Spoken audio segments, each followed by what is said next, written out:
Hi all and welcome back to Liquid Earth. In this very quick tutorial I'll show you how to use the red eye correction in Lightroom Classic CC.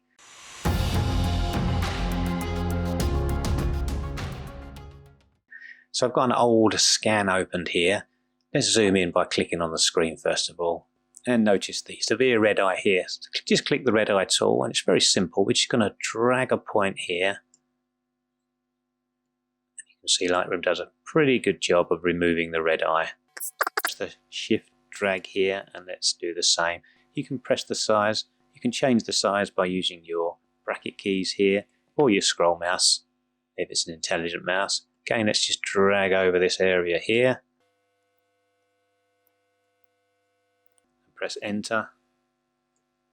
Now that didn't do such a good job here, so let's go back in and let's reapply this. You click and press the backspace to remove. Let's sample a larger area. And you can see we can move and change here, or we can drag the shape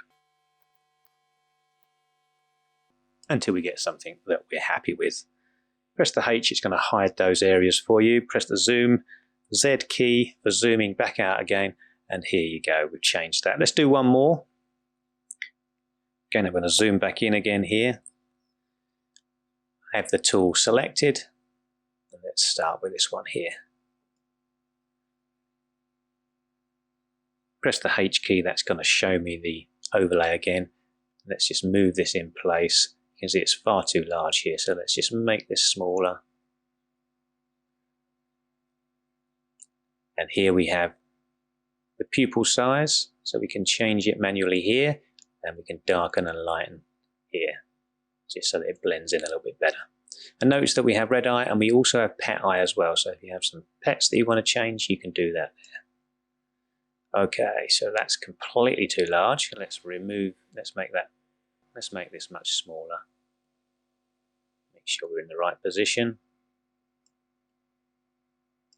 And let's try and match up with the other side. Something like that.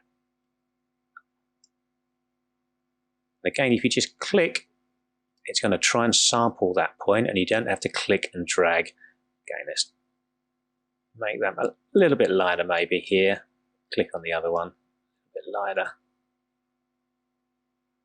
And press the Z key when you're done just to sample. Press the H to hide, and there you have it. Well, that's it guys, thanks for watching. I hope that was useful for you. If so, give me a thumbs up and consider subscribing if you want to see more of these tips. Thanks again, and I will see you next time.